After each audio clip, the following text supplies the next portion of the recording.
Hello everyone, আসসালামু আলাইকুম। সবাই কেমন আছেন? হোপফুল আপনারা সকলেই ভালো আছেন।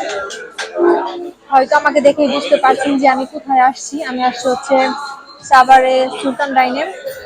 এই প্রথম আমি এখানে আসছি। তো আমি অর্ডার দিয়েছি, কি কি অর্ডার দিয়েছি সেটা আসলে আপনারা দেখতে পারবেন।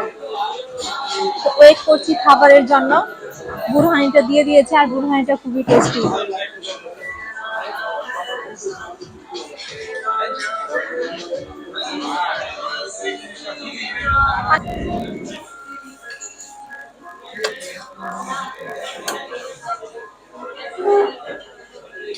খাবার চলে এসেছে।